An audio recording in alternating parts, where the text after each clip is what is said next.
as according to the Henry's law, the pressure of the gas is directly proportional to the mole fraction of the gas, or reciprocal. The mole fraction of the gas is directly proportional to the pressure of the gas. So that is the point we used to increase the CO2 in cold drinks, right? In cold drinks there is CO2 to make the cold drink acidic. So in industries the CO2 is mixed in the cold drinks at high pressure.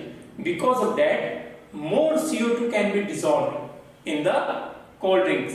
So when you are going to open the bottle, it is the 1 atmospheric pressure. The pressure is low in comparison to the industry's pressure, right? And the mole fraction of the gas must be low than the industrial status. So the gases suddenly expel out, and that causes the fizz, right, in the cold drinks. So here, to increase the solubility of CO2 in gas in cold drinks, the cold drink bottle is sealed under high pressure of gas in industries in comparison to 1 atmosphere pressure. More pressure in comparison to atmospheric pressure, right? So that is the reason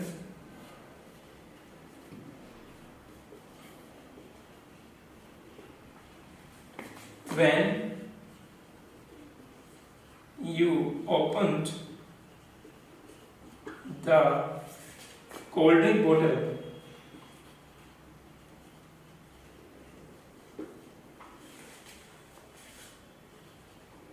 in open atmosphere,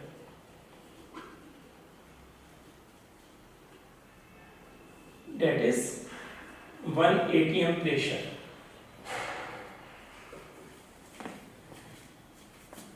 the mole fraction of the gas, that is CO2, the mole fraction of CO2 decreases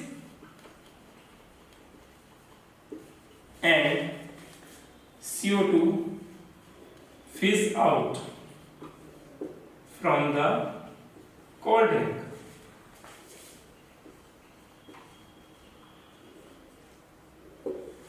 And sounds like fizz, right? So here, this is the one application of the Henry's law. The first application we have discussed about the aquatic species. The second application is this, according to the cold drink. Now the third application about the scuba divers. So now next point is about the scuba divers. The scuba divers must cope up with the high concentration of dissolved gases, because underwater there is high pressure, and at high pressure the more gases dissolved in the blood, and when the scuba divers comes out to the surface side, then the dissolved gases releases suddenly and creates the bubbles in the blood capillaries, and that creates the bands. So to avoid this, the scuba divers must cope up with the high concentration of dissolved gases, as for example helium, right? So let's start. So the scuba divers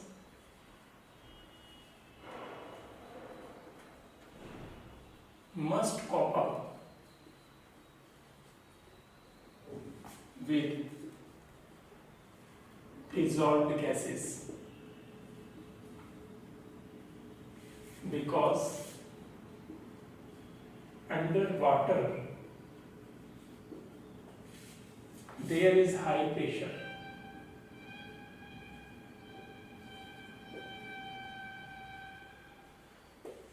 and and thus the dissolved gases, the solubility of gases in blood increases, and when the divers come back to the surface,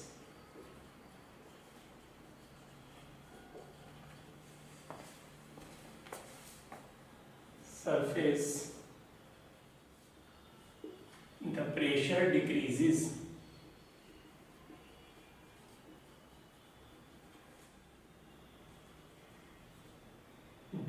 dissolved gases releases, and dissolved gases in blood releases.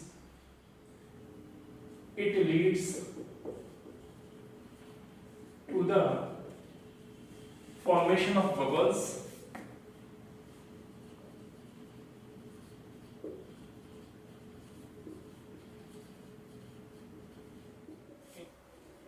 in blood capillaries and creates bands. To avoid this,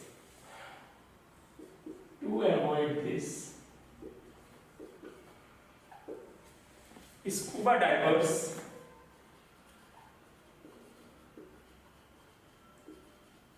must cope up with air diluted with inert gases like helium, for example, helium. Right? Now, helium not dissolved in blood at high pressure due to its low absorption coefficient.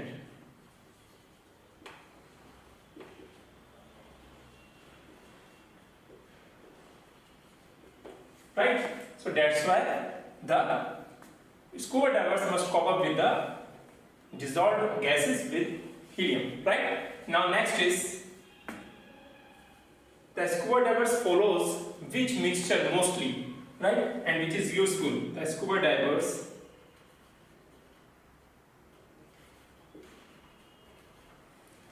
uses following mixture gases.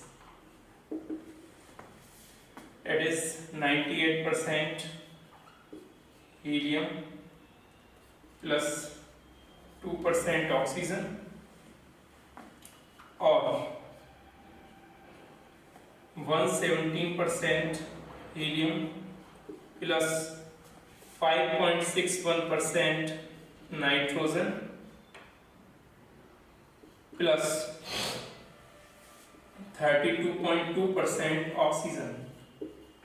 So these are the two mixtures which generally the scuba divers follows. Right? Now why these mixtures follows? Because these mixtures create because these mixture of gases creates same pressure as